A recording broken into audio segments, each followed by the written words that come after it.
천사들이 전하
예루살렘에 시몬이라 하는 사람이 있으니 이 사람은 의롭고 경건하여 이스라엘의 위로를 기다리는 자라.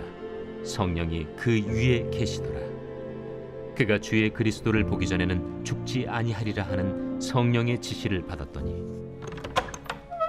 성령의 감동으로 성전에 들어가매 마침 부모가 율법의 관례대로 행하고자 하여 그 아기 예수를 데리고 오는지라. 시몬이 아기를 안고 하나님을 찬송하여 이르되, 주제여, 이제는 말씀하신 대로 종을 평안히 놓아주시는도다. 내 눈이 주의 구원을 보았사오니 이는 만민 앞에 예비하신 것이요 이방을 비추는 빛이요 주의 백성 이스라엘의 영광이니이다. 그의 부모가 그에 대한 말들을 놀랍게 여기더라. 시몬이 그들에게 축복하고 그의 어머니 마리아에게 말하여 이르되, 보라, 이는 이스라엘 중 많은 사람을 패하거나 흥하게 하며 비방을 받는 표적이 되기 위하여 세움을 받았고 또 칼이 네 마음을 찌르듯 하리니 이는 여러 사람의 마음의 생각을 드러내려 함이니라. 또 아셀지파 바누엘의 딸 안나라 하는 선지자가 있어 나이가 매우 많았더라. 그가 결혼한 후 7해 동안 남편과 함께 살다가 과부가 되고 84세가 되었더라. 이 사람이 성전을 떠나지 아니하고 주야로 금식하며 기도함으로 섬기더니 마침 이때에 나와서 하나님께 감사하고 예루살렘의 속량을 바라는 모든 사람에게 그에 대하여 말하니라. 사복음서 중에서 누가복음에만 나타난 특징들이 있습니다. 먼저 저자에 관한 부분입니다. 책에서는 저자 이름이 등장하지는 않지만 2세기 기독교 지도자들이 이 책의 저자로 누가를 지목하였습니다. 누가의 직업은 의사였다고 합니다. 그래서 누가복음은 의사에게 나타난 섬세함과 세밀한 부분이 잘 표현되고 있는 책입니다. 누가복음은 성령에 대해서 자세히 설명하고 있습니다. 그리스도의 탄생에 성령의 충만함을 받았다 하는 것을 시작으로 계속 성령에 대해서 말하고 있습니다. 그리고 믿음의 사람들이 성령님을 어떻게 의지하며 살아가야 하는지에 대해서도 자세하게 설명하고 있는 책입니다.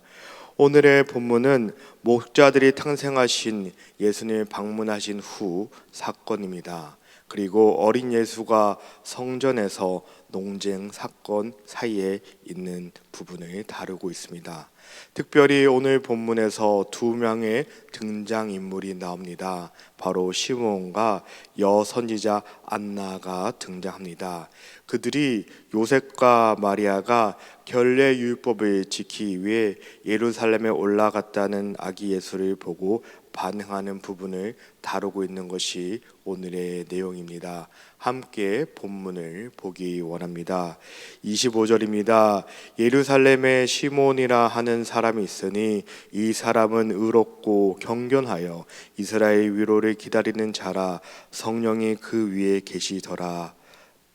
예루살렘이라는 장소를 먼저 언급함으로써 요셉과 마리아가 향한 곳도 예루살렘이라는 점을 강조하고 있습니다. 그곳에 있는 한 사람 시몬이 등장합니다. 시몬에 대해서 설명하기 의롭고 경건하여 이스라엘 위로를 기다리는 자라고 말하고 있습니다. 누군가를 소개하는 부분에 있어서 어떠한 직업인지에 대해서 언급하지 않습니다. 단지 의롭고 경건한 자라고 소개하고 있습니다. 그만큼 저자가 말하고자 하는 것이 무엇인지 알 수 있는 부분입니다. 의롭다는 표현은 그가 얼마나 말씀에 충실한지 알 수 있는 부분입니다. 특별히 경건하다라는 표현이 그의 성품이 하나님을 경외하는 겸손한 마음을 가졌다라는 것을 알 수 있는 부분입니다. 시몬은 아마도 하나님을 간절히 사모하고 있는 사람인 듯 싶습니다. 본절은 그가 기다리고 있는 것을 언급합니다. 바로 이스라엘의 위로라고 합니다. 시몬이 살고 있는 이스라엘 상황은 어떠하였을까요? 구역의 마지막 선지자 말라기 이후에 400년 동안 암흑기였습니다. 이스라엘 모든 압제에서 구원해 주시기를 회복해 주실 분을 기다리는 그 시기였습니다. 아마 구약의 선지자들이 예언한 메시아를 의미하고 기다리고 있는 그 때였습니다. 그것을 누가는 이스라엘의 위로자라고 말하는 짓입니다. 오랜 시간이 지났지만 시므온은 포기하지 않고 이스라엘의 위로를 기다리고 있습니다. 그가 그렇게 기다릴 수 있는 비결에 대해서 누가가 기록하기를 성령이 그 위에 계시더라라고 합니다. 그가 이스라엘 위로를 소망하고 기다릴 수 있는 이유는 다른 것이 아니라 성령의 도우심이 있었기 때문입니다. 성령이 그와 함께 계셨기에 하나님의 때를 기다릴 수 있는 것입니다. 이미 400년이라는 시간 아무 일도 일어나지 않았습니다. 수많은 사람들의 말을 통해서 믿음이 흔들릴 수 있었으나 형혹한 수많은 말들과 상황 속에서도 시므온은 잠잠하게 하나님의 때를 기다렸습니다. 여기서 중요한 것은 그는 자신의 위로를 기대한 것이 아닙니다. 그는 이스라엘의 위로를 소망하며 기다렸다라는 부분입니다. 그가 이스라엘의 위로를 소망할 수 있는 믿음의 뿌리는 그의 의롭고 경건함 때문입니다. 경건하다는 주의를 기울이다라는 의미도 가지고 있습니다. 그는 사람들 말에 흔들리는 것이 아니라 성령님께 주의를 기울였기 때문입니다. 신앙은 기다림입니다. 하나님께 기다리는 영성 훈련입니다. 그것은 우리의 힘으로만은 가능하지 않습니다. 우리의 눈과 마음을 하나님께 기울여야 합니다. 우리가 그렇게 할 수 있도록 도와주시는 분이 바로 보혜사 성령님이라고 성경을 말하고 있습니다. 보혜사 즉 도움이 베풀이 주시는 주님의 영이라고 합니다. 26절입니다. 그가 주의 그리스도를 보기 전에는 죽지 아니하리라 하는 성령의 지시를 받았더니 시몬은 약속을 받았습니다. 그 약속은 그리스도를 보기 전에는 죽지 아니라는 성령의 지시였습니다. 그가 기대하는 이스라엘 위로는 사람을 통해서 받는 위로가 아닙니다. 어떤 물질로도 채울 수 있는 것이 아닙니다. 오직 하나님이 보내시기로 약속하신 그분 메시아를 통해서만은 받을 수 있는 위로입니다. 메시아의 오심을 간절히 갈망하고 있는 그의 마음을 볼 수 있습니다. 오직 예수 그리스도를 통해 이루어지기 때문에 성령님께서 시몬에게 주의 그리스도를 보기 전에 죽지 않을 것을 약속하십니다. 얼마나 기쁜 소식이며 약속이었을까요? 시몬은 약속을 마음으로 받았습니다. 그렇기에 그는 성령의 감동으로 즉 성령의 인도하심을 받아 성적으로 나아갈 수 있었습니다. 그는 분명히 믿었기에 가능합니다. 자신의 의도를 따라서 행동한 것이 아닙니다. 누가는 성령의 지시를 따라서 갔음을 기록하고 있습니다. 시몬은 성령의 인도하심을 따라 성전 뜰에 갔을 때 마침 부모가 율법의 광례대로 행하자 하는 그 아기 예수를 데리고 오는지라 라고 기록하고 있습니다. 마침이라는 부사로 시작합니다. 알맞은 때라는 의미를 가지고 있습니다. 시몬이 그렇게 간절히 기다리고 소망했던 이스라엘의 위로를 만났습니다. 언제 만났다고 말하고 있습니까? 성령의 감동으로 성전에 들어가매 라고 한 이후에 나타나고 있습니다.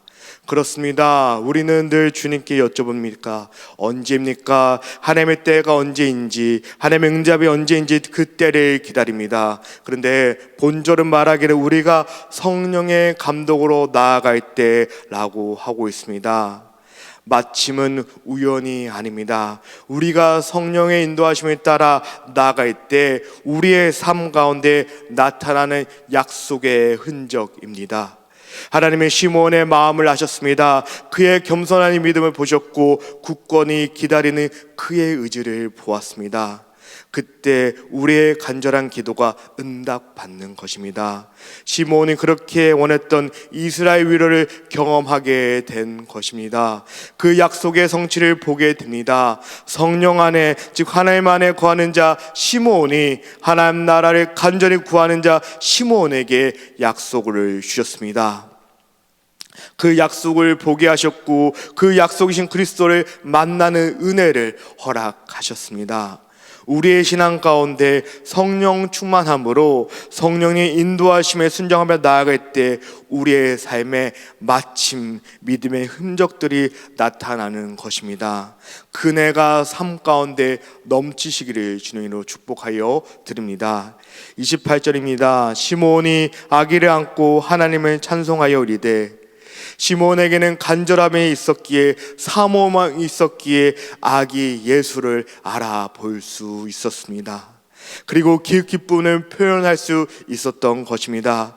아기 예수를 안고 하나님을 찬송합니다. 어떻게 시므온은 한 번도 보지 못한 아기 예수를 알아볼 수 있었던 것일까요?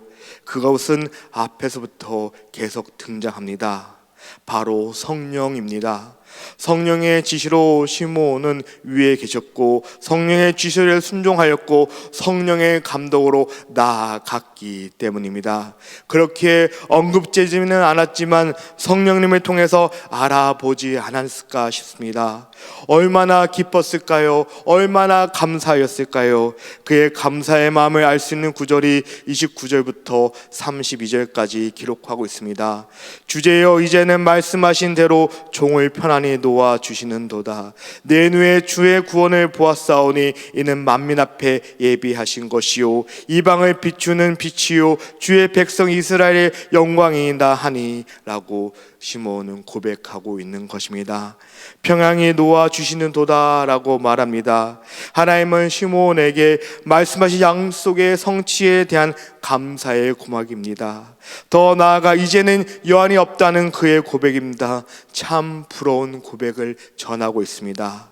거기서 멈추지 않습니다. 내 눈이 주의 구원을 보았다라고 말합니다. 그리스도로 말미암아 성취될 구원이 이루어질 것이라는 선포를 하고 있는 것입니다. 그 안에 확신이 있습니다. 얼마나 오랜 기간 간절하게 기다린 이스라엘의 위로였습니까? 아브라함을 말미암아 천하 만민에게 복을 주겠다고 하신 그 약속의 성취입니다. 예수님을 이방에 비추시는 빛이라고 이스라엘 영광으로 오셨다고 선포하는 부분입니다. 예수 그리스도가 신실하신 하나님의 언약의 성취를 믿는 것이고 아담의 실수로 죄 가운데 있던 우리들을 끝까지 포기하지 않으시는 하나님의 사랑을 나타나고 있는 부분입니다. 26절부터 아셀지파 바누엘의 딸 안나라고 하는 게 선지자가 등장합니다. 여선지자 안나는 긴 세월 동안 성전에 머물며 예루살렘의 속량을 기다리면서 금식하며 기도하고 살았다라고 성경은 말합니다. 그리고 38절에 마침 이때 나와서 하나님께 감사하고 마침이라고 합니다. 아기 예수님을 만나는 은혜를 입었습니다. 그리고 예루살렘 속량을 기다리는 사람들에게 예수님에 대해서 이야기를 할 수 있습니다. 그녀는 비록 나이가 많아 몸이 연약하지만 그 영은 강건했습니다. 안나는 그 고통의 시간 동안 성전을 떠나지 않고 주야로 금식하며 기도하는 삶을 살았습니다. 그때 마침 결국에는 하나님의 구원을 베푸셨음을 보고 예루살렘의 속량을 바라는 모든 사람에게 그 소식, 그 복음을 전할 수 있게 된 것입니다. 사랑하는 한미교회 성도 여러분, 성찬절은 나에게 어떤 의미를 가지고 있습니다. 세상의 방법처럼 또 하나의 휴일처럼 우리는 흘려보내지는 말아야 합니다. 성탄절의 진정한 의미를 바로 알아야 합니다. 이 날은 하나님의 약속, 메시아가 오신다는 그 약속이 성취된 날이기 때문입니다. 그 기쁨을 누리기 위해서 시므온처럼 간절하게 소망하였습니다. 여선지자 안나처럼 기다림의 시간이 힘겹더라도 포기하지 않았습니다. 그 기다림의 시간들이 나를 마르게 하고 지치게 해도 우리가 기다릴 수 있는 약속을 이미 성취하신 예수 그리스도 통해서 우리는 경험하였기 때문에 우리는 기다릴 수 있는 것입니다. 그렇기에 우리는 성령 안에 거하고 인도하심에 순종하며 살아가야 할 줄 믿습니다. 하나님께서 우리를 이끄실 때 언제나 문제가 되는 것은 우리의 의지입니다. 하나님께서 알려주신 계시에 반응하는 것인가, 그분께 나아갈 것인가, 믿음으로 지적의 행위가 아니라 오직 나 자신을 진정으로 하나님께 드리는 것을 예배를 드릴 것인가 앞에 우리는 의지 앞에 머뭇거립니다. 그렇기에 우리의 삶 가운데 하나님을 의지하고 오랜 기다림 끝에 마침의 은혜를 경험하시기를 바랍니다. 담임 목사님께서 말씀하셨듯이 절기는 우리의 알람 시계라 하셨습니다. 오늘 하루 성탄절의 의미를 다시 한번 기억하여 우리에게 베풀어 주신 은혜를 나누고 성령 충만하기 위해 영적으로 깨어있는 귀한 성탄절이 되시기를 주님으로 축복하여 드립니다.